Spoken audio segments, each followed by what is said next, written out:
প্রতি বছর পাহাড়ি ঢল ও বর্ষার পানি নেমে যাওয়ার পর সিলেটে সুরমা নদীর তীব্র ভাঙনে বিলীন হচ্ছে সদর উপজেলার ৩ গ্রামের বিস্তীর্ণ জনপদ। ভাঙনে বসতবাড়ি হারিয়ে নিঃস্ব হচ্ছে কয়েকশো পরিবার। বিস্তারিত সিলেট থেকে আনিস রহমানের ক্যামেরায় মারুফ আহমেদের পাঠানো রিপোর্টে।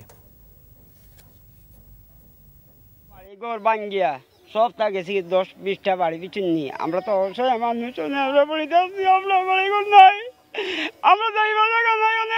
প্রায় ৩০ বছর ধরে এই আর্তনাদ শোনার যেন কেউ নেই। প্রতি বছর আগস্ট থেকে নভেম্বর ১.৫ কিলোমিটারেরও বেশি এলাকা জুড়ে সুরমার ভয়াবহ ভাঙন সিলেট সদরের মোগলগাঁও ইউনিয়নের লালারগাঁও, তালুকপাড়া, খালপাড় গ্রামের মানুষদের তাড়িয়ে বেড়ায়। আওয়া পরে এই বাড়িটা আসিল মাঝের বাড়ি, গাঁর মাঝের বাড়ি। এই বাড়িটা ভাঙ্গিয়া যাইতে যাইতে অর্ধেক গাঁও গেছে কি।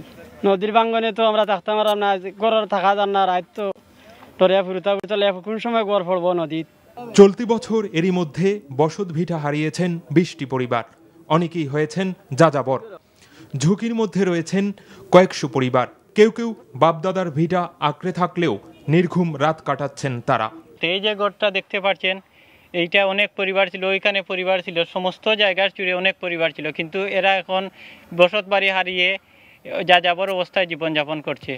একবারে এরা দিনে আনেতে দিনে খায়, এই অবস্থার মাঝে আছে। এখন এরা রাত্রে বা চেঞ্চরে লইয়া ঘুমায়, যে সারা রাত সজাগ থাকতে কোন সময় নি তারা গড় দোয়াল লইয়া নদীর মাঝে যায় কি, এই অবস্থার মাঝে তারা আছে।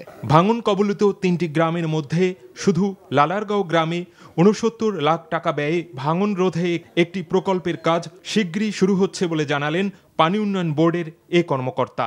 জলবায়ু পরিবর্তন ট্রাস্ট ফান্ডের আওতায় এবং গত অর্থ বছরের কাজটা শুরু হয়েছিল।